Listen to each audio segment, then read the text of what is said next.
doutor Luiz Cláudio da Silva Chaves, e da professora Silvana Lourenço Lobo, que é a diretora da Escola Superior de Advocacia. Aos meus alunos que vão fazer o relatório, para me entregar na próxima semana. Se os certificados não ficarem prontos hoje, fiquem tranquilos que posteriormente vocês poderão pegar, ok? E para mim uma alegria enorme receber os meus amigos, profissionais brilhantes, o professor Cristiano Helena e o doutor Alex, que possuem formação na área de direito internacional, estudaram o direito internacional no berço, na Europa, em Portugal, e já os chamo para começar uma aula. E aqui, pessoal, é uma escola, lugar de professor é na frente. Não há o quê? Né? Não há pessoas, não há composição de mesa nesse evento. Eles vão dar a aula e ao final vocês podem fazer perguntas. Muito obrigado e aproveitem. Obrigado pelas palmas também, gente.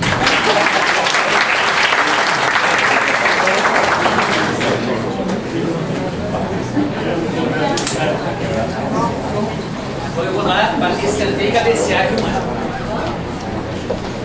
Bem, primeiro, boa noite a todos. Eu queria agradecer o convite da Escola Superior de Advocacia em nome do professor Paulo Márcio, que tem como presidente a doutora Silvana. E como bem o doutor Paulo Márcio falou, eu tive a minha formação em Lisboa, me formei em Direito na PUC e fiz o mestrado em Direito Internacional em Lisboa. Os alunos de Direito Internacional devem estudar o professor Paulo Quadros, que eu tive a honra de tê-lo como meu orientador. Já que eu estava em Lisboa e já que eu estava estudando o surgimento do direito internacional e o surgimento do direito da integração, eu optei em basear os meus trabalhos na área do Mercosul. E antes de começar a falar de forma breve para vocês o que é esse Mercosul, eu queria fazer uma breve provocação parafraseando uma frase do Zeca Pagodinho. Que eu queria que aí todos levantassem a mão e me dissessem se realmente o Mercosul para vocês é um caviar. Nunca vi nem eu comi, eu só ouço falar. Alguém aqui sabe o que é o Mercosul?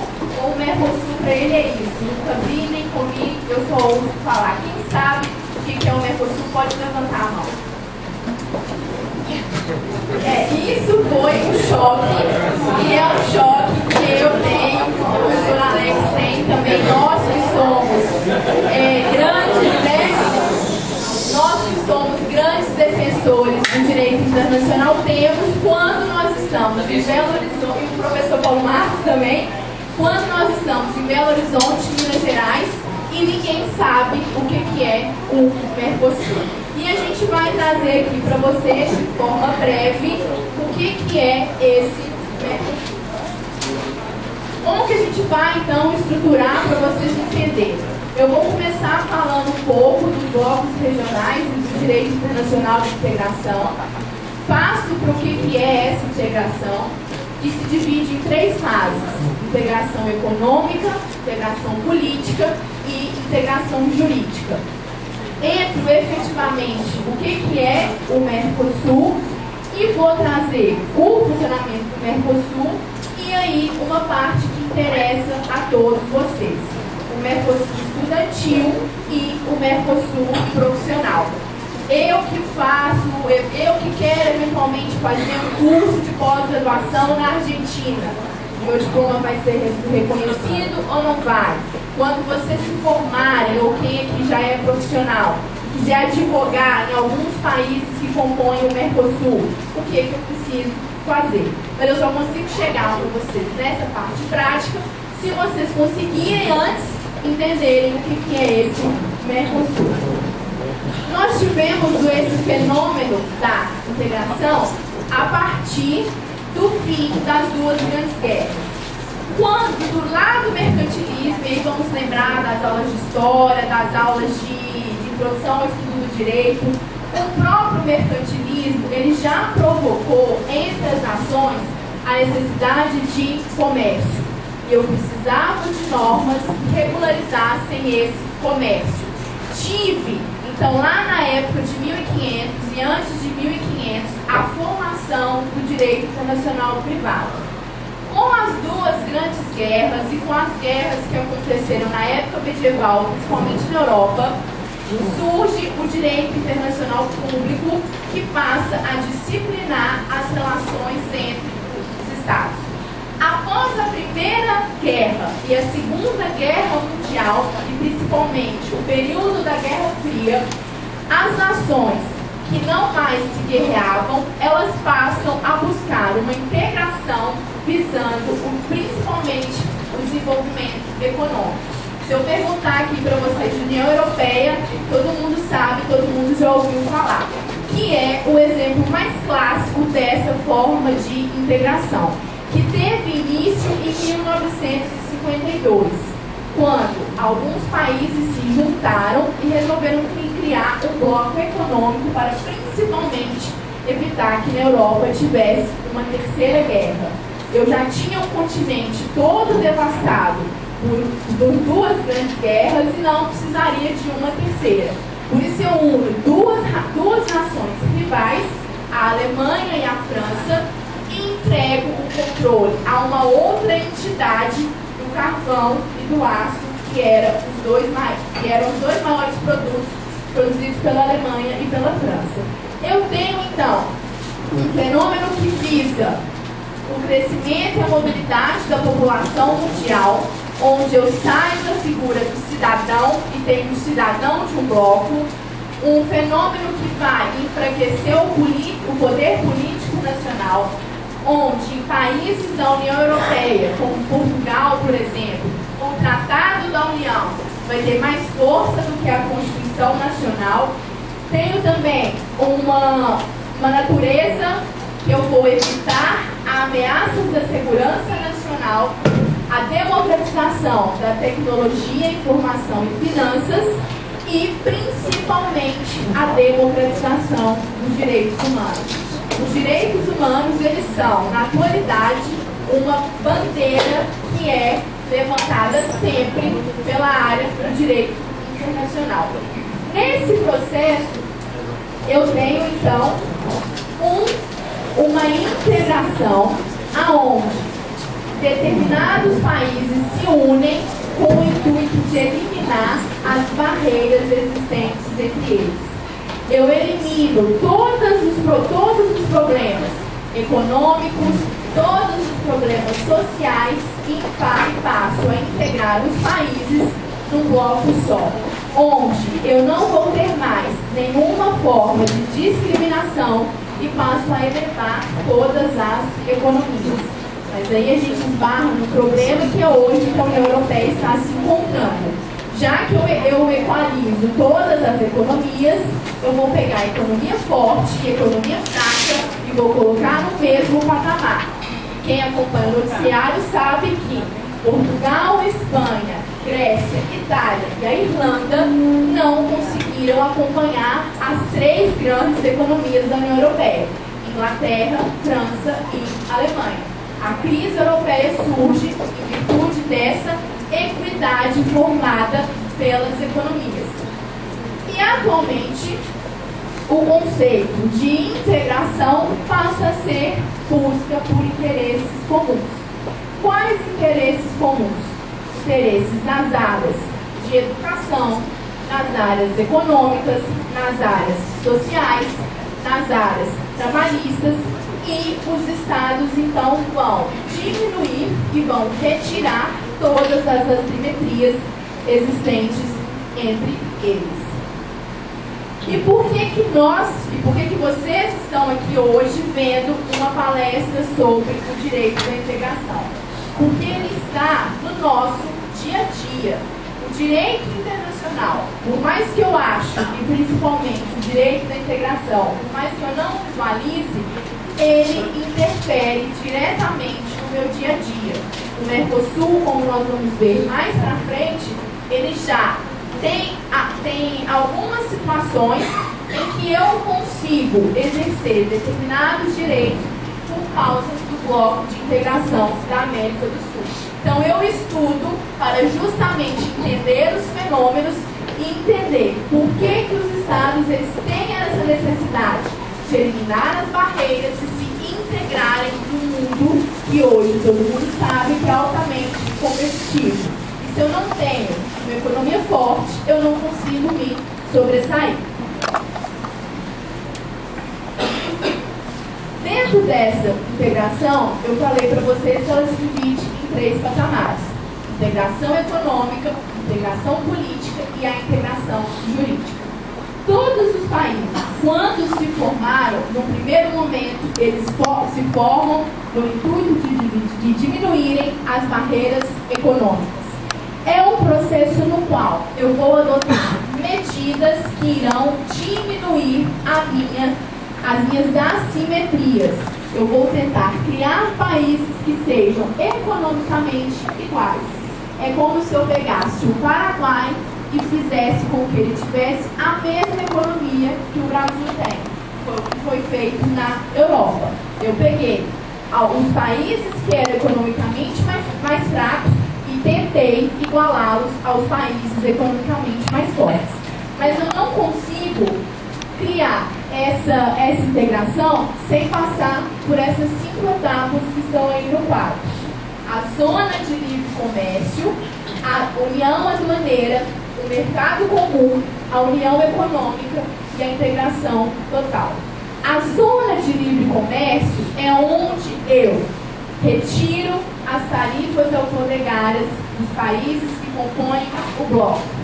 Passo para uma união aduaneira, onde eu vou ter uma pauta aduaneira comum, onde eu vou ter os impostos de forma comum aplicados tanto para os produtos que vêm de fora, quanto os produtos que vêm de dentro.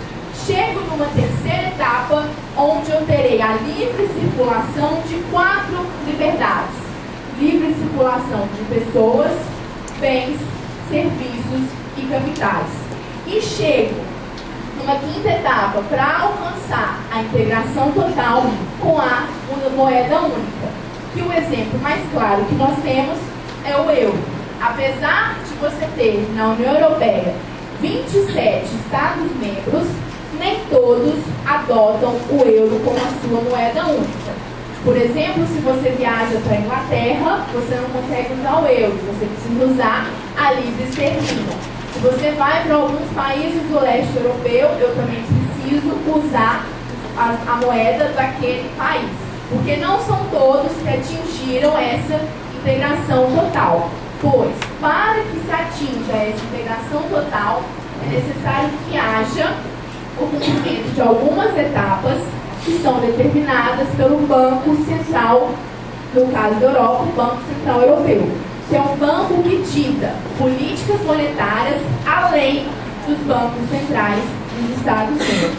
Atingindo essa integração econômica,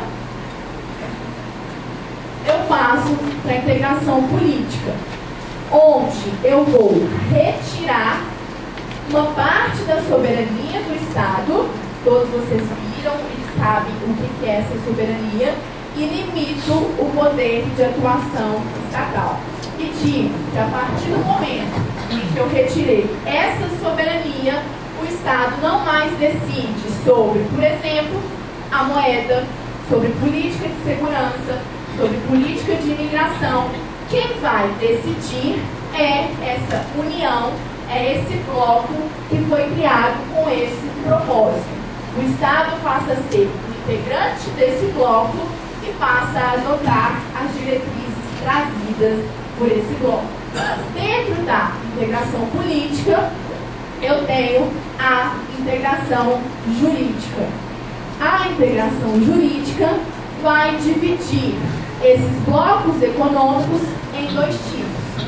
Os blocos supranacionais, onde há uma cessão de grande parte da soberania, onde eu admito que o Banco Central Europeu decida sobre todas as questões relativas à moeda e não mais os bancos centrais estaduais, aonde eu admito que uma decisão proferida pelo Tribunal de Justiça das Comunidades Europeias vai prevalecer no meu direito mesmo se eu tiver uma decisão do tribunal local, e tenho de outro lado os blocos que têm a intergovernabilidade, no qual eu junto, mas eu não cedo a minha soberania. Eu ainda continuo decidindo sobre questões relativas à segurança, à moeda. O bloco vai proferir algumas decisões, mas eu só vou aceitá-las se eu quiser, se eu bem entender. Se eu achar que uma decisão proferida pelo Conselho do Mercado Comum vai prejudicar o Brasil, vai prejudicar os cidadãos brasileiros, eu não sou obrigado a aceitar, pois eu não cedo a minha soberania. E aí nós chegamos no Mercosul. A América Latina, ela teve um processo de formação totalmente diferente do continente europeu. A Europa, você sabe, que ela sempre conviveu com guerras. Foram os bárbaros, foram os mouros, foram os próprios europeus, sempre se guerrearam. E eles nunca foram colonizados, eles sempre foram colonizadores. A América Latina foi o contrário. Nós tivemos duas formas de colonização. Colonização de exploração, a América do Sul e Caribe, e a colonização de povoamento, que foram os Estados Unidos. Na colonização de exploração, eu tive que lutar pela minha independência. Como eu tive que lutar pela minha independência, foi surgindo o nacionalismo. E esse processo de formação do Mercosul se deu por um grande venezuelano, Simão Bolívar, que foi o responsável pela luta e pela independência da América Latina. E ele pensava em criar um bloco, uma nação comum, que deu, então, os enlaces para a criação da Associação Latino-Americana de Integração, que substituiu a Associação Latino-Americana de Livre Comércio.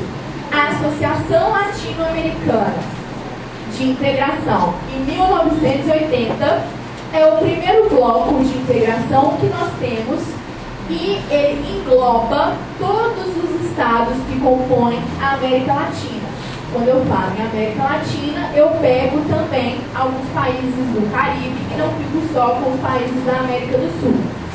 O Mercosul, e em virtude desse intuito econômico, no qual eu me junto, eu crio tratados bilaterais com outros países, ele foi criado em 1991, após o Acordo de Livre Comércio entre a Argentina e o Brasil, assinado em 1988.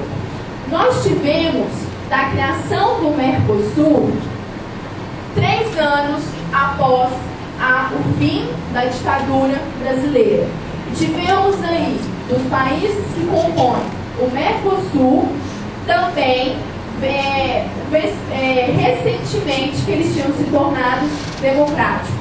Então eu ainda, e não foi possível criar um modelo como é a União Europeia, pois o processo de formação se deu totalmente diferente. Eu constituo um mercado comum, que é a tradução do Mercosul, visando em 4 anos a livre circulação de pessoas, de bens, serviços e capitais.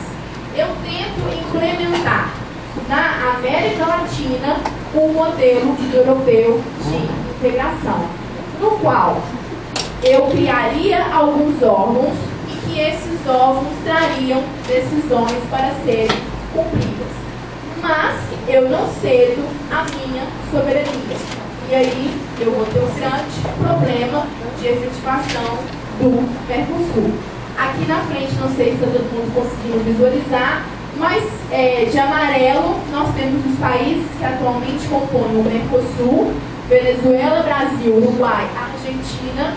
O Paraguai ele está em vermelho porque ele está suspenso e ainda não foi votada uma a possibilidade do Paraguai retornar para o Mercosul, e temos como países associados Colômbia, Equador, Peru, Bolívia e Chile, e observadores a Nova Zelândia e o México. A Bolívia e o Equador já demonstraram o interesse de saírem de membros associados e passarem como membros permanentes do Mercosul. Mas eu tenho todo um processo, eu preciso que haja a aceitação agora, quando o Paraguai retomar as suas atividades, dos 5 estados que compõem o Mercosul, autorizando ou não o ingresso da Bolívia e do Equador. Atualmente, a Bolívia não é membro do Mercosul. O Mercosul, ele tem esses tratados que constituem e que deram base para a sua formação. Ele foi assinado em 1991 na cidade de Assunção, tem como tratado constituidor o Tratado de Assunção. Posteriormente, o Protocolo de Brasília trouxe disposições relativas ao sistema de solução de controvérsias. O Protocolo de Ouro Preto, ele tratou de desenvolver o Mercosul em 1994. O Protocolo de Ushuaia, em 1998, ele trata sobre questões relativas ao compromisso democrático. O Protocolo de Olivos, ele melhora o sistema de solução de controvérsias. E, em 2005, o Protocolo Constitutivo do Parlamento do Mercosul. O Mercosul funciona como? Já que eu falei para vocês que nós temos hoje, o presente do Mercosul é um bloco de integração da América do Sul, voltado primeiro para uma integração econômica, para uma integração que vai diminuir as tarifas alfandegárias entre Venezuela, Brasil, Uruguai, Argentina e Paraguai. E nada impede também Chile, Bolívia, Equador. Ele funciona através do Conselho do Mercado Comum, que é o órgão mais importante do Mercosul, e é o órgão que profere todas as decisões relativas ao processo de integração e a implementação do mercado comum. Aquele mercado que eu disse a vocês que eu tenho uma livre circulação de bens, serviços, mercadorias e pessoas. Tenho também o grupo do mercado comum, que é responsável por auxiliar o Conselho do Mercado Comum no processo de integração e também na implementação do mercado comum. Tem, além disso, a Comissão do Comércio do Mercosul, que foi a responsável por adotar, em 2010, o Código Aduaneiro do Mercosul. Tem também o Fórum Consultivo Econômico e Social, que é um dos mais atuantes. Ele quem adota todas as medidas relativas aos cidadãos e a questões econômicas, e sempre faz reuniões de âmbitos municipais de formas a adotar medidas concretas. A Secretaria Administrativa, que funciona apenas como um órgão operacional. O Tribunal Permanente de Revisão, que é ao contrário do Tribunal de Justiça das Comunidades Europeias, ele não profere decisões que vão interferir diretamente no dia a dia dos países membros, estados partes do Mercosul. Ele atua, na atualidade, apenas em questões relativas a comércio. Ele só resolve conflitos comerciais. Mas o intuito dele é criar uma base para a implementação do Tribunal de Justiça. Pode ser que, eventualmente, daqui a 5 anos, vocês, ao invés de demandar o Tribunal de Justiça do Estado de Minas Gerais, vão demandar o Tribunal de Justiça do Mercosul.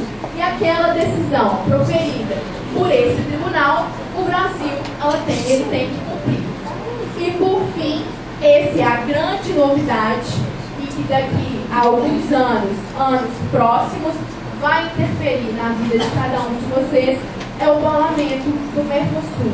Foi um órgão criado para nos representar. Ninguém sabe, mas nós temos hoje alguns deputados e senadores que nos representam lá no Parlamento do Mercosul. Quando da criação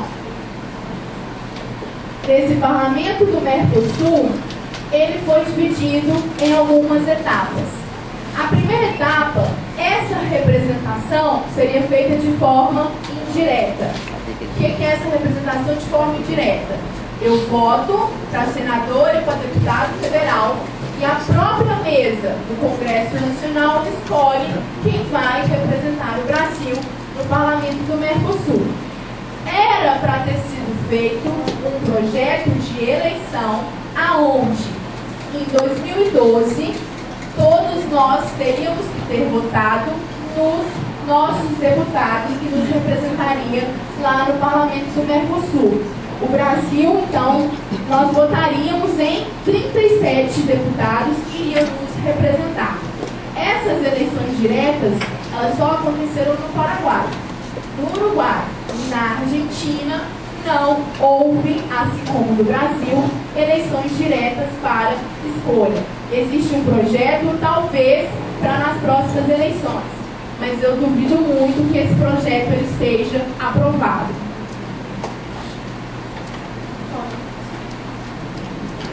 A última fase, atualmente nós contamos com 37 representantes. A última fase nós teremos 75 deputados que vão nos representar lá no Parlamento do Mercosul. Como que se dará esse processo eleitoral? Nem os nossos representantes lá no Congresso, eles ainda sabem como que nós vamos votar, quem serão os candidatos. Mas pode ser que talvez na próxima, ou na eleição para prefeito, nós tenhamos que escolher quem serão os deputados que vão nos representar no Mercosul e serão aqueles que deverão tomar decisões de forma a nos proteger e beneficiar o processo de integração do Mercosul. E só para vocês sentirem como que o Mercosul, ele também não é conhecido lá em Brasília, eu fiz a minha dissertação de mestrado sobre o Parlamento do Mercosul e tive a oportunidade de conversar com alguns deputados e senadores. Eu não vou falar o nome aqui, mas era um senador que eu tinha muito préstimo por ele. Quando eu cheguei para conversar, a primeira pergunta que ele me fez foi qual era a primeira coisa que eu fazia quando eu saía de casa. Eu olhei para um colega meu que estava comigo, e olhei para o professor Alex também e pensei, eu não estou acreditando que ele está me perguntando isso. Ele me perguntou, por onde que você sai, ou por onde que você passa quando você quer sair de casa? Eu demorei uns 30 segundos para responder. Falei, pela porta. E aí ele começou a falar de integração que ligava a Patagônia ao Alasca. A integração para esse senador era da Patagônia para o Alasca. Isso 10 minutos. Os outros 50 minutos ele ficou falando da viagem que ele fez para o Iraque. E me entregou um livro, tinham 3 pessoas, ele entregou só um livro para nós 3 sobre a viagem que ele fez para o Iraque. Pode ligar para a filha, se a pessoa pergunta para ela quem foi senador, eu conto para vocês que foi o senador Eduardo Suplicy. E ele, a gente acabou, você parou de gravar ali. E aí a gente até brincou que na família o mais normal é o supla. E depois dessa, o mais normal da família é o supla. Eu também, aí eu tentei conversar com alguns deputados daqui que faziam parte da representação, não consegui. Conversei com um outro deputado federal do Rio Grande do Sul. Eu peço desculpas, mas o nome dele eu não vou. Não vou me lembrar. Que ele me disse que o deputado federal estava lá na Câmara dos Deputados representando os interesses do estado dele, o Rio Grande do Sul. Então, qualquer decisão que ele tomasse em âmbito do Mercosul, do Parlamento do Mercosul, ele ia se pautar no interesse dos cidadãos do Rio Grande do Sul. Aí eu me espantei. Esse aí, além de não saber o que é Mercosul, não sabe qual que é o papel do deputado federal. O único que sabe maioria, que é o único que defende o parlamento do Mercosul e que apresenta os projetos, é o deputado federal Rosinha, que participa ativa, esse é lá do Paraná, que participa ativamente do processo eleitoral. Então não se espantem se alguém perguntar para vocês o que é o Mercosul, porque lá em Brasília, quem tinha que saber também não sabe, infelizmente. Eu quase pedi emprego para o Eduardo Suplicy, porque ele chegou, falou para a assessora dele, pega lá aquele documento do pessoal de Lisboa. Né? O senador, eu nem de Lisboa sou, eu sou de Belo Horizonte, eu vou perguntar. Então, assim, é triste a nossa realidade, mais triste ainda, que talvez daqui nos próximos 4, 5 anos, a gente tenha que votar em pessoas para nos representar lá. E aí, passando agora para o ponto que interessa a todos vocês, o Mercosul profissional. Existem algumas decisões de âmbito profissional que podem auxiliá-los na advocacia ou até mesmo em outras profissões que vocês forem exercer. Eu trouxe aqui algumas decisões e uma das mais importantes é essa decisão do Conselho do Mercado Comum, número 19 de 97, o Acordo Multilateral de Segurança Social do Mercosul. Esse acordo, ele vai dizer que o tempo que você trabalhar em algum estado parte ou de algum estado associado que tenha aderido a esse acordo, vai descontar na Previdência Social do seu país para fins de aposentadoria. Se eu for agora para a Argentina e trabalhar lá durante 10 anos, eu posso voltar para o Brasil e pedir que haja esse desconto. Existe também esse acordo sobre residência para nacionais dos Estados partes, a decisão de 28 de 2002, que permite uma facilidade na aquisição de vistos para residência fixa em alguns dos Estados partes. Nós temos também uma partilha no site do Ministério do Trabalho, está aí o site para vocês, que dispõe acerca de todas as normas relativas ao trabalho nos Estados partes do Mercosul. O que eu preciso verificar se não é trabalho escravo, o que vai ter de benefício para mim, e ela faz remissão àquelas decisões que estavam nas telas passadas. O benefício maior na atualidade é justamente a possibilidade de abater a contagem de prazo na Previdência Social. E para vocês que eventualmente quiserem atuar como advogados, desde 2004 foi aprovado pelo Conselho Federal da Ordem dos Advogados do Brasil um projeto no qual os advogados podem trabalhar no Mercosul sem revalidar o diploma. Quando eu estiver na parte do Mercosul estudativo, vocês vão entender melhor. Isso significa, na atualidade, um advogado ele só consegue atuar em outro país se ele for um consultor de direito estrangeiro. Fora isso, ele está impossibilitado de atuar mesmo como advogado da parte. A partir de 2004, e em virtude desse acordo, no qual a OAB Federal Brasileira também assinou, permite que qualquer um de vocês, se tiver algum profissional aqui já formado, consiga atuar num país de algum estado-parte ou de estado associado do Mercosul. O exemplo mais claro, né, da atualidade é a Maristela Basso, que é hoje um dos melhores nomes do direito internacional privado do Brasil. Ela está atuando na Bolívia na defesa dos brasileiros presos em virtude dos acontecimentos do jogo da Bolívia, do Corinthians da Bolívia. Por que ela está atuando? Por causa desse acordo que foi assinado pela Ordem dos Advogados do Brasil. Se não existisse esse acordo, ela só poderia ser consultora de direito estrangeiro. Qual direito? O direito brasileiro. E aí ela teria o diploma dela, teria que passar por todo um processo de revalidação.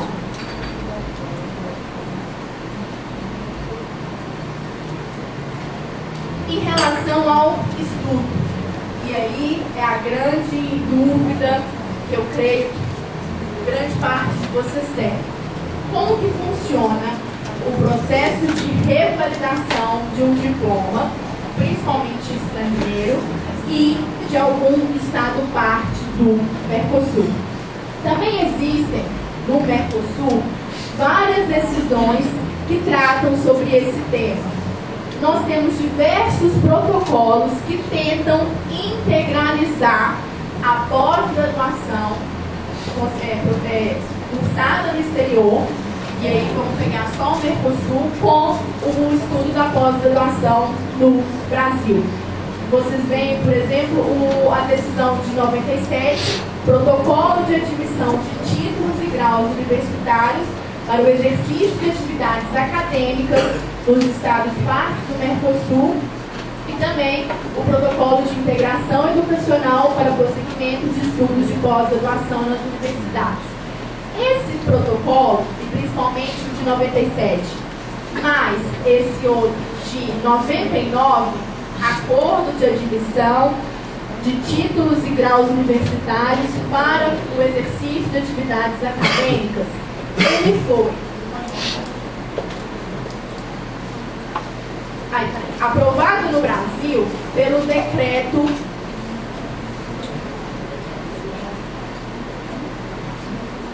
pelo decreto 5.518 de 2005. Nesse protocolo, nesse acordo, a leitura dele era que o diploma concedido a título de pós-graduação, tanto estrito quanto lato sensu, tanto especialização quanto mestrado e doutorado em qualquer um dos estados partes do Mercosul ou dos estados associados que aderiram a esse acordo, ele valeria no Brasil. Mas o MEC passou a proferir vários pareceres em relação a esse assunto. E só para vocês conseguirem entender como que acontece o reconhecimento de um título estrangeiro, e isso aqui foi aplicado quando eu trouxe meu diploma de mestrado para ele ser revalidado. Há todo um procedimento. Primeiro, eu tenho que atender às exigências legais para a permanência no país. Qual país? O país que eu fui estudar. No meu caso, por exemplo, eu tive que mostrar ou o meu passaporte ou qualquer documento que comprovasse que durante as minhas aulas eu residi em Portugal. Depois disso, eu tenho que levar o meu diploma para uma universidade pública. Isso é uma decisão do Conselho Nacional de Educação. Eu só consigo revalidar qualquer diploma de título adquirido no exterior em universidade pública. Eles têm todo um processo interno que demora de 6 meses a 1 ano, não é de graça, apesar de ser pública, não é gratuito, e aí você tem diversos pagamentos, desde 80 até R$1.500 que se paga para ter essa revalidação, e vai ser feita uma análise, aonde eu preciso visualizar a carga horária, o histórico, as matérias que foram lecionadas, se existe curso de pós-graduação naquela universidade no qual eu levei o meu diploma. Tudo isso é exigido pelo MEC. É mais ou menos esse processo que está aqui no quadro para vocês. Não é algo simples, não é algo que eu formei lá fora, trago meu diploma e consigo exercer a minha atividade. Fora isso, o MEC é claro ao dizer que o artigo 48 da Lei de Diretrizes Básicas da Educação, ela deve ser observada. Principalmente o parágrafo 3º. Os diplomas de mestrado e doutorado expedidos por universidades estrangeiras só poderão ser reconhecidos por universidades que possuam cursos de pós-graduação reconhecidos e avaliados na mesma área de conhecimento e em nível equivalente ou superior. Fora a FDB, também é utilizado o parecer 106 de 2007 e o parecer 108 de 2003, no que diz respeito aos diplomas adquiridos no Mercosul. Mesmo eu tendo aquelas decisões que eu falei para vocês, e o decreto 5.518, no qual o Brasil disse que vai observar as decisões em âmbito do Mercosul, o MEC, e isso já é pacificado na jurisprudência, tanto na Justiça Federal quanto no Superior Tribunal de Justiça, ele não aplica de forma automática os diplomas adquiridos do Mercosul. Eu preciso passar por todo um procedimento de revalidação, eu preciso juntar tudo isso, todos esses 6 itens que estão escritos aqui. Então eu preciso de comprovar a minha nacionalidade, eu preciso de comprovar a validade jurídica no país de origem do documento apresentado, comprovar de que os estudos se desenvolveram no exterior e não no Brasil, estabelecer a correspondência do título ou grau do sistema brasileiro, verificar a duração mínima presencial do curso realizado e ainda destinação da aplicação do diploma essencialmente acadêmica e em caráter temporário. Isso significa que se eventualmente algum de vocês quiserem estudar mestrado e doutorado no Mercosul, vocês devem cumprir esses 6 requisitos e, além disso, a universidade que outorgar a revalidação do seu diploma vai indicar em qual local você vai poder dar aula e o prazo. Prazo esse que pode ser determinado ou pode ser de 2 anos, 1 ano, isso fica a critério da universidade. No âmbito do Mercosul, o MEC, ele é um pouco mais rígido no que diz respeito à revalidação do diploma. Eu preciso revalidar porque o meu diploma não tem validade.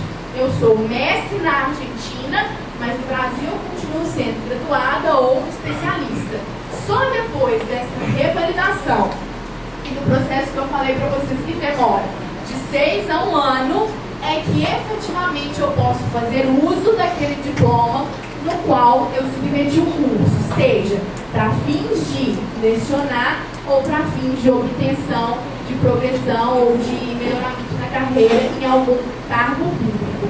Fora isso, não existe revalidação automática e não existe qualquer decisão por parte dos tribunais brasileiros que autorizem revalidação automática.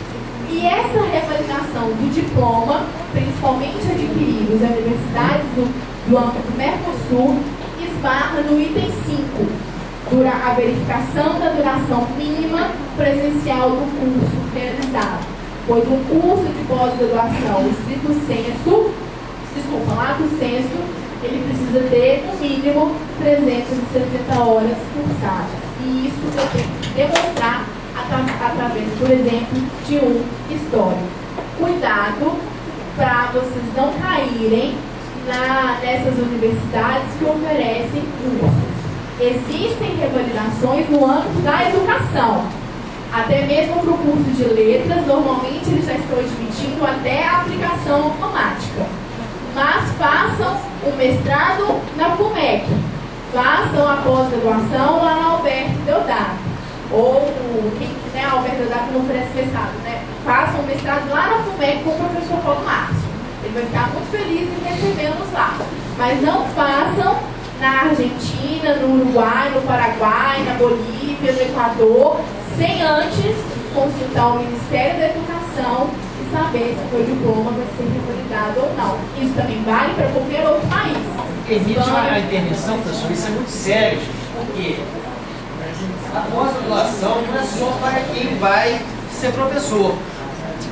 Tipo de pós-graduado, especialista, mestre ou doutor, na fase final dos concursos públicos de títulos, a sua nota vai lá para cima. É muito curioso, nós na Comissão de Educação Política da OAB, nós estamos fazendo trabalho para tentar barrar isso. Porque há instituições que oferecem cursos de mestrado e doutorado nas férias, em julho e em janeiro. Os sujeitos são tão cara de pau que eles oferecem o curso e já te indicam um escritório de advocacia para o que você validar seu diploma. Como funciona o FMG? Hoje é tranquilo, porque a jurisprudência do Tribunal Regional Federal não admite mais esses cursos de férias. E quem conseguia, através de liminar, a UFMG expede o diploma, doutor, comprar com carimbo, do tamanho, por ordem judicial. Então você é um doutor por ordem judicial, você não vai dar aula em lugar nenhum, vai ser motivo de riso. Né? Motivo de riso. Quando eu fui tentar, né, o mestrado na Federal, era uma vaga só. O professor Frederico Gabriche, que é da FUNEC, falou: você precisa só de uma vaga só, né? Enfim, fiz uma vaga e consegui, dei sorte. Mas isso é muito sério, gente. Aquilo que é fácil pode ser um preço muito alto depois. Então é isso. Na questão educacional, não existe essa revalidação automática, mesmo havendo decisões por parte do Mercosul de aplicação automática. Só para vocês terem, né, uma noção de alguns dados interessantes, nós temos o dia 26 de março, ele é comemorado como o dia do Mercosul. Era para todos os órgãos públicos terem a bandeira do Mercosul junto com a bandeira do Brasil e a bandeira do Estado, mais a bandeira do município. E nós temos hoje a possibilidade de entrar em qualquer país do Mercosul portando a carteira de identidade, desde que ela tenha a data de expedição com no mínimo 10 anos. Não preciso levar o meu passaporte, eu consigo entrar, basta eu mostrar a minha carteira de identidade. E eu trago alguns sites para vocês poderem conhecer o Mercosul. Essa Formação Cefi é um instituto do Uruguai, no qual ele oferece cursos gratuitos sobre o Mercosul. E nós temos o site da representação brasileira do Parlamento do Mercosul, lá no Congresso Nacional. É uma comissão mista. Quem tiver interesse e vontade de acompanhar, está aí o site para vocês acompanharem. Gostaria de agradecer a presença, o interesse de vocês em conhecerem um pouco mais sobre o Mercosul. E aí o professor Alex ele vai falar de forma breve as considerações sobre o que eu passei aqui para vocês. Muito obrigada.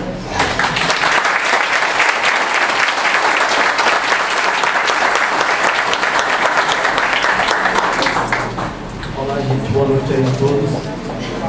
Quero cumprimentar aqui a Escola Superior de Advocacia, representada pelo professor Paulo Márcio, a quem já agradeço desde já pelo convite. De antemão aqui, dizer que é uma honra estar aqui com vocês e um prazer também ao mesmo tempo. Me solidarizar para o pessoal aí que pagou minha entrada, está escondido. Vou procurar falar o mais alto possível, viu? Para vocês, é homenagem a vocês. Bom, gente, me coube aqui o papel de debater um pouco alguns temas que a gente reputa aqui interessantes, temas polêmicos relacionados ao Mercosul.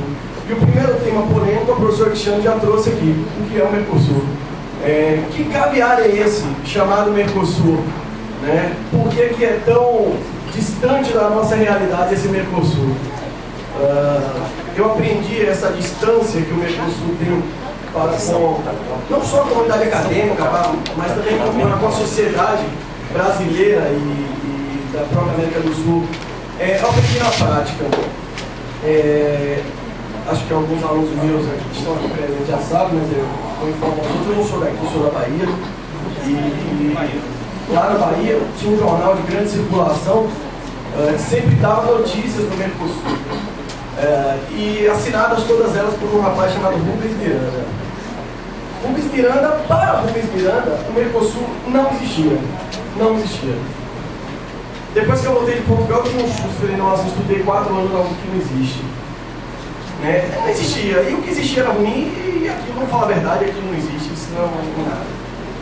Mas, como a gente volta um pouco mais malicioso, e eu sempre convido meus alunos a serem maliciosos ao ler tudo que aparece por aí, eu costumo desconfiar. Na verdade, eu estou de uma forma tal que eu acho que é tudo mentira até que se prove o contrário. E eu acho que é tudo mentira que escreve a respeito do Mercosul, ou quase tudo que escreve a respeito do Mercosul. O Mercosul existe muito. A bem da verdade é que não existe como nós desejávamos que ele existisse. A bem da verdade é que nós até desejávamos que ele fosse de fato o caviar. Porque se pelo menos fosse caviar, seria valorizado, né? Que o caviar pelo menos é valorizado. Ainda que seja algo distante, mas pelo menos seria valorizado. Depois eu fui pesquisar, até em conversa com esses deputados com quem tivemos contato lá em Brasília, e ele me explicou quem era o Rubens Miranda, de quem eu sempre lia reportagens, acabando com o Mercosul. Um dos deputados falou, esse é o ex-embaixador do Brasil em Washington, amigo pessoal de George W. Bush. Aí eu entendi. E a partir daí, isso foi muito interessante para mim, porque a partir daí, quanto mais eu lia, mais eu gostava do Mercosul. Quanto mais eu lia notícias negativas referentes ao Mercosul, mais eu gostava. Porque o Mercosul, não duvidem, meus amigos, ele recebe uma série de retaliações em forma de notícia de jornal. Muito daquilo que a gente lê, eu diria 90% do que a gente lê nos jornais, nos sites da internet, são mero ataque vindo dos Washington Post da vida, dos jornais americanos, e nós acabamos, infelizmente, por beber naquela água e achar o que de fato nós achamos aqui, nós testemunhamos que o Mercosul é uma espécie de encadeado, no sentido ruim da palavra. Eu quero dizer para vocês que o Mercosul existe. Se não existir com esse nome, se nós formos passar a chamá-lo de Unasul, ou como de fato já existe, um ensaio de novo Mercosul, chamado Unasul, mas que pode ser tema de uma nova palestra, mas com certeza existe por parte da América Latina um desejo de se unir. Isso já foi captado e muito bem captado pelo nosso legislador constituinte, desde o seu parágrafo único ali do artigo 4º, que diz que o Brasil buscará a integração da América Latina. E o Brasil busca e tem muito interesse na América Latina. Infelizmente, talvez não seja o Estado mais interessado, que deveria pelo menos se interessar pelo Mercosul. Porque não seria o maior de todos os beneficiados, não. Com certeza o Mercosul seria algo para beneficiar muito mais os estados mais pobres. O problema é que nós falamos do que o professor Cristiano falou aqui, que é o Mercosul intergovernamental. A ideia de intergovernamental, meus amigos, é porque, no fundo, eles supervalorizam a etapa política dos processos de integração. Vamos parar de falar vamos falar em processo de integração, porque todos eles pressupõem etapas, fases, como a professora Cristiane bem falou. E o Mercosul esbarra no aspecto político. Fato. Que bom seria se nós deixássemos de lado a questão política e nos engajássemos mais na questão econômica, que é aquilo que nos une, a pobreza. A pobreza. Somos pobres, isso é verdade.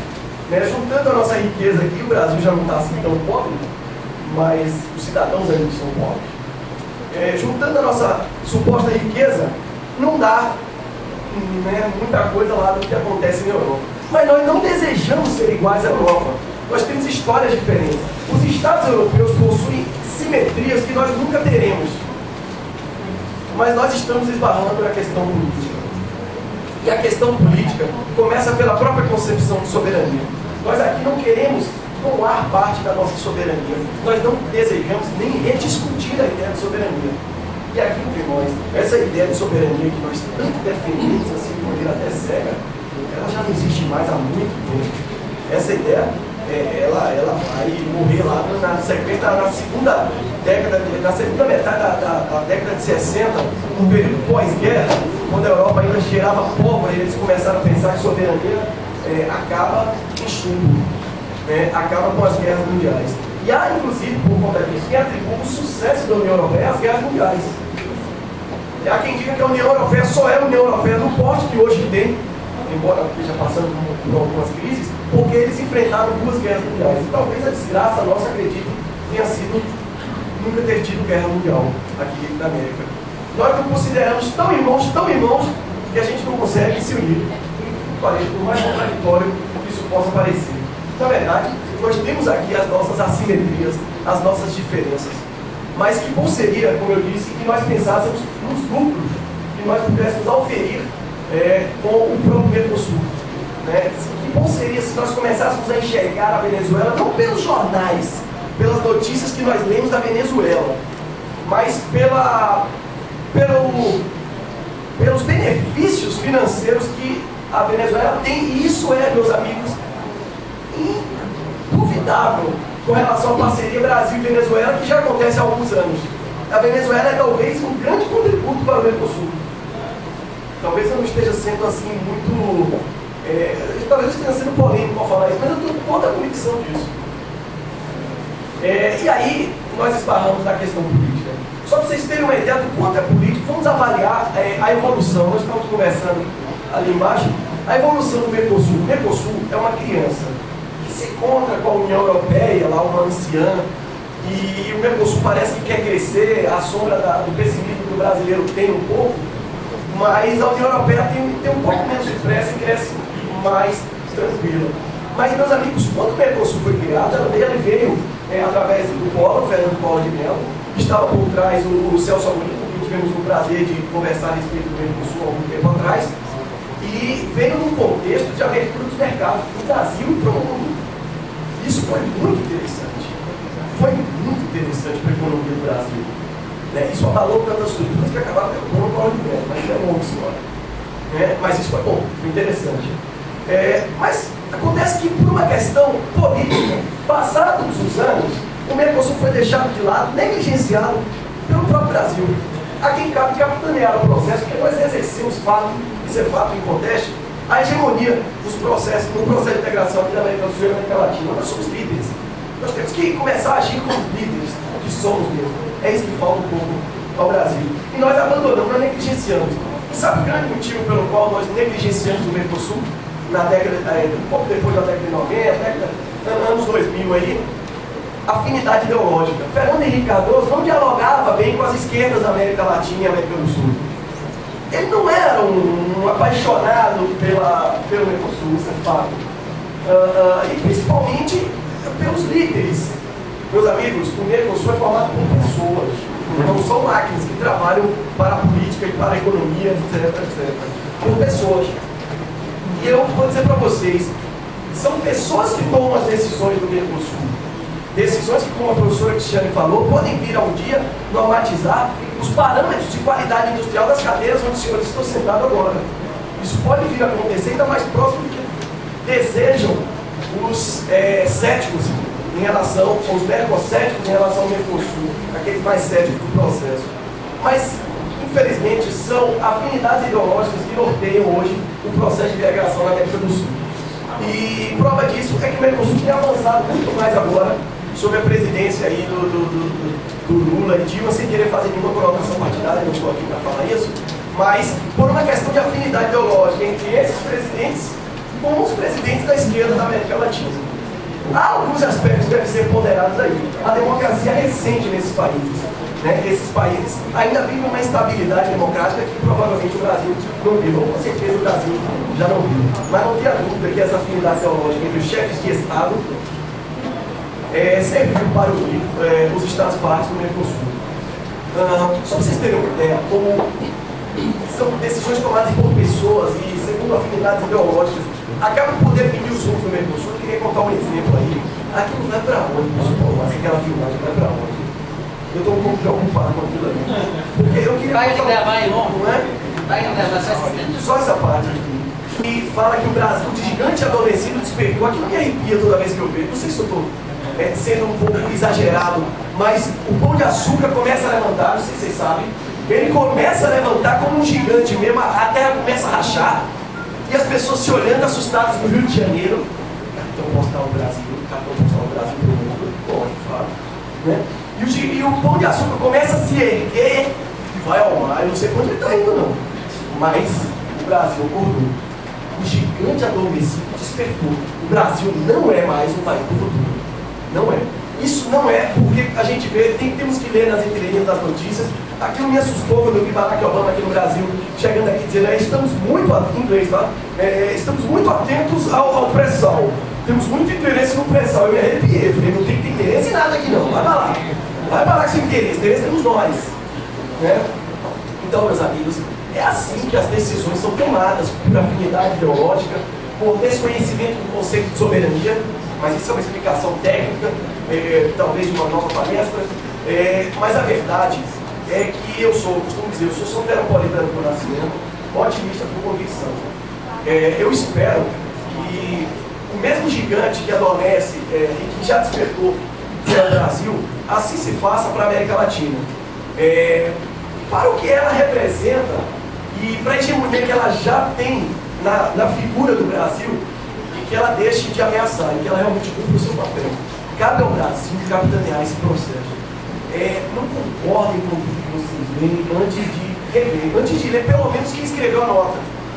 Antes de ler quem escreveu a nota, começa por aí.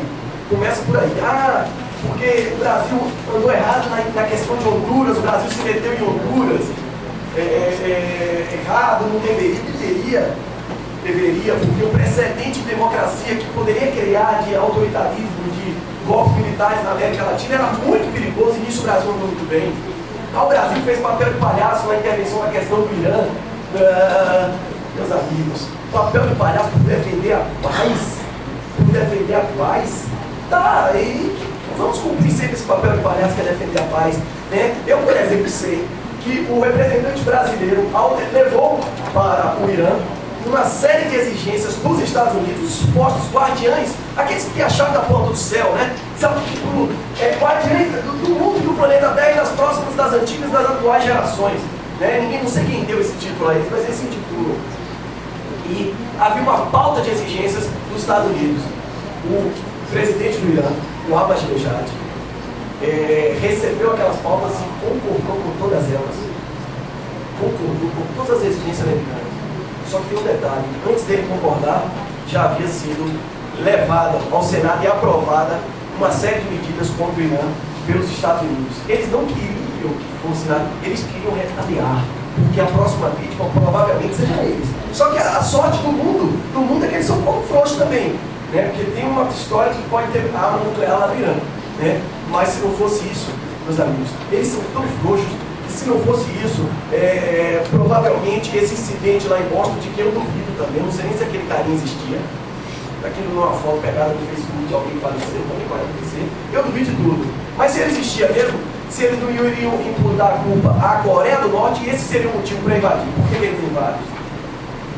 Porque aquele general lá, aquele cara com a ponta, eu tenho medo dele. E eles têm também. Então eles não são assim tão poderosos. Não são há muito tempo, meus amigos. Poderosos somos nós. Poderosos somos nós. Eu sei que quando a gente vai lá fora, eles perguntam, nossa, e o Brasil, hein? Nossa, e o Brasil perguntava na época do nosso mestrado aqui, e o Lula da Silva, como é que está o Lula da Silva? Porque eles conhecem o nosso presidente, conhecem a Dilma, nós estamos famosos no mundo, precisamos só ajudar os ponteiros aqui, né? Mas isso, a gente chega lá, o Estado só evolui, o Mercosul também só evoluirá passo a passo, bem devagarzinho. Meus amigos, o tempo que eu tinha era esse, eu quero agradecer a vocês por me permitirem ter mais um encontro em família aqui. Para aqueles que não sabem, eu sou Cristiano, nas horas vagas da minha esposa. E eu me considero junto com ela dois peregrinos do Mercosul. Nós somos peregrinos do Mercosul, né? Nós somos missionários dessa missão de levar o Mercosul para que vocês conheçam, para que vocês falem, para que vocês divulguem, mas principalmente para que vocês se orgulhem, como eu me orgulho da mulher que tem do meu lado. Agradeço a vocês, passo agora a perguntas, um grande abraço a todos e até o nosso próximo encontro.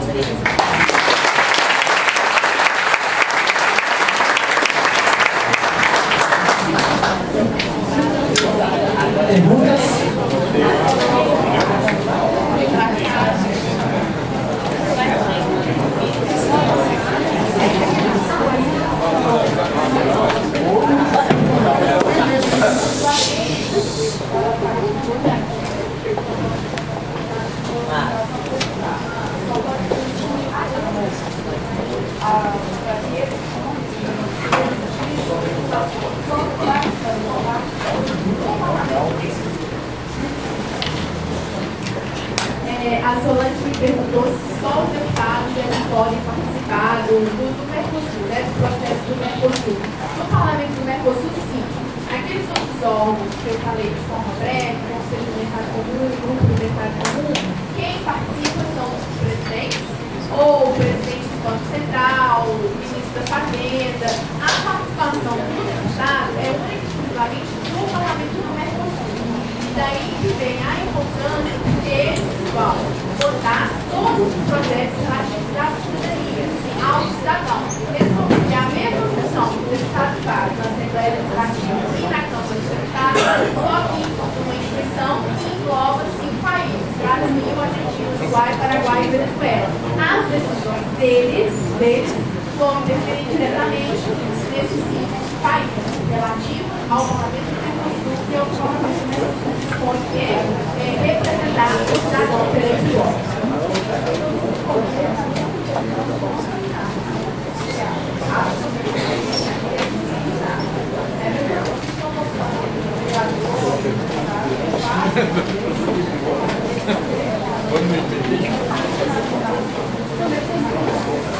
E é o problema da representação. Você tem tanto em âmbito nacional como em âmbito internacional. Isso aí é mais um outro tema que a gente pode ficar a noite inteira discutindo, né? Da discussão.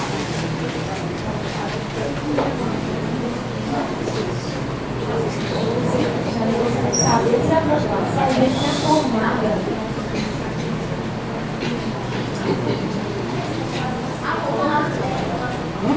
Se a população vai ser informada a respeito dessa votação, né, do parlamento, se vai ter que esses políticos irão nos representar lá no parlamento, ou se vai ser do jeito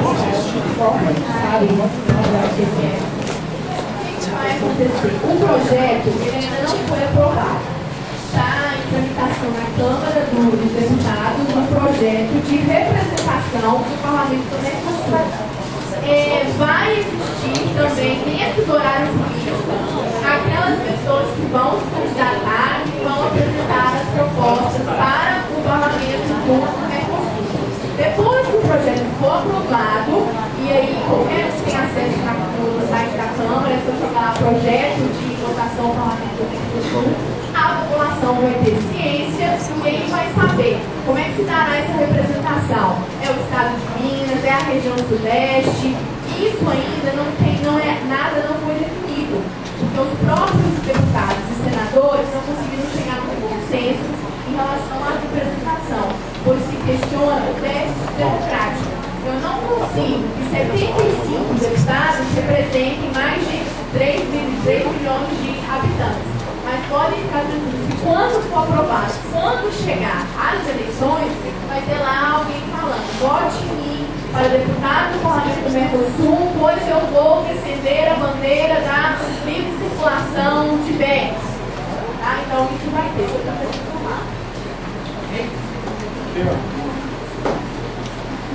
Última pergunta. Tem mais uma, né? Mais uma, então tá, mais a sua.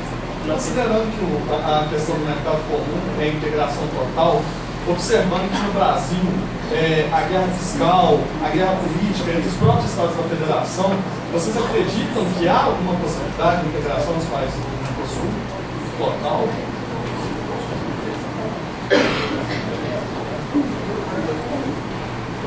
Só uma correção. O Mercosul é uma união aduaneira incompleta. Nós sonhamos em ser um mercado comum no Cone Sul, né? Onde nós teremos aquelas 4 liberdades que o Alexandre falou. Na verdade, não é uma integração total. Integração total seria um passo posterior à União Econômica e Monetária que a União Europeia está. Nem ela alcançou a integração total, que por enquanto para a gente é uma utopia. É uma utopia.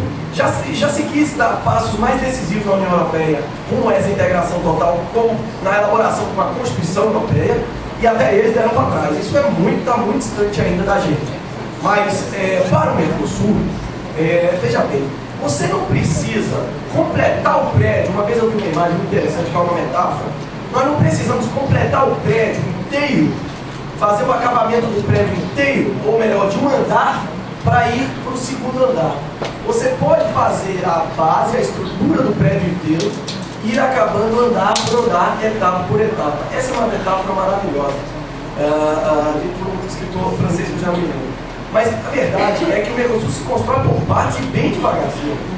A União Europeia se fez por muitas partes e muito devagarzinho.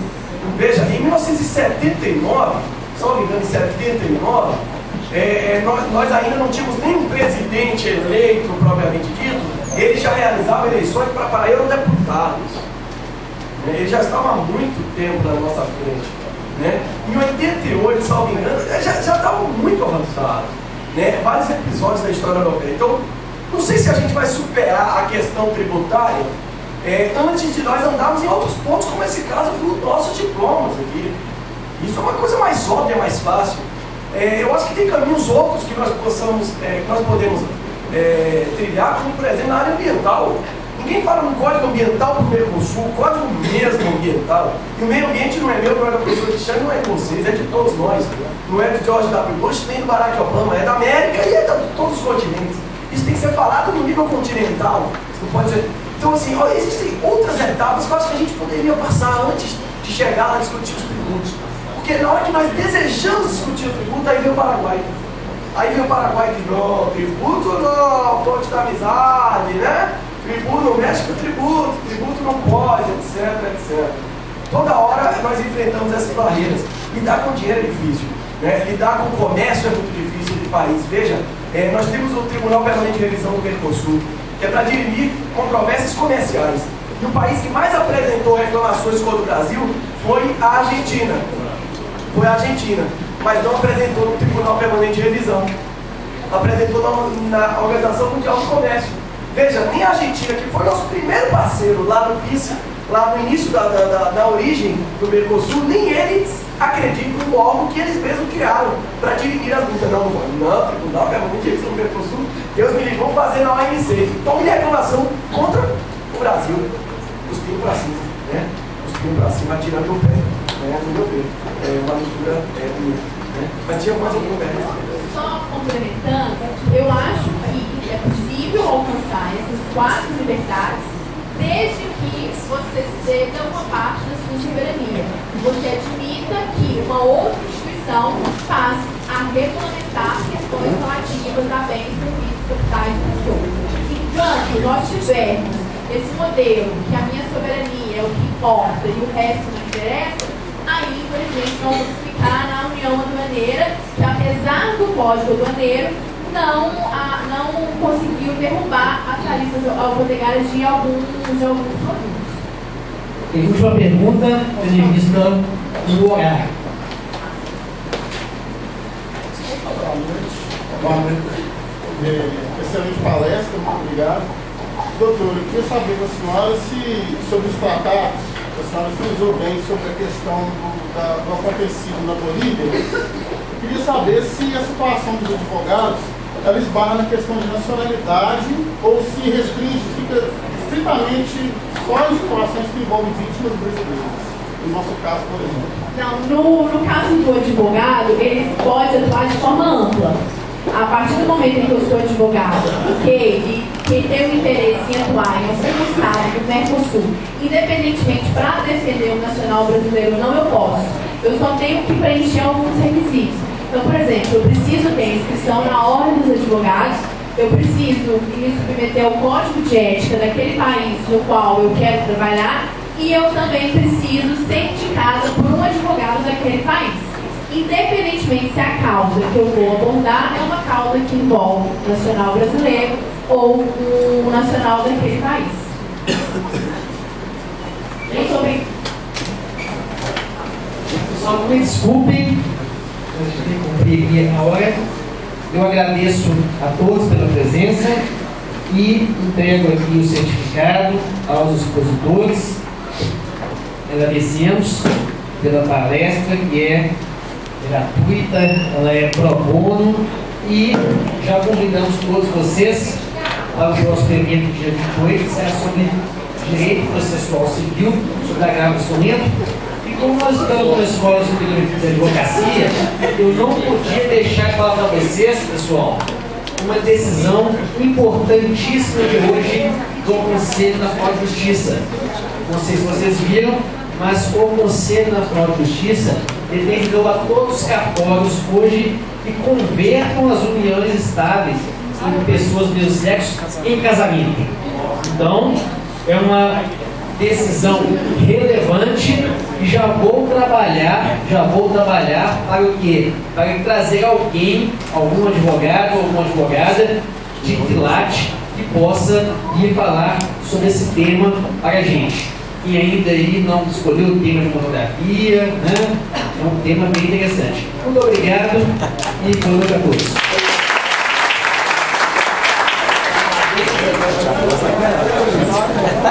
Professor.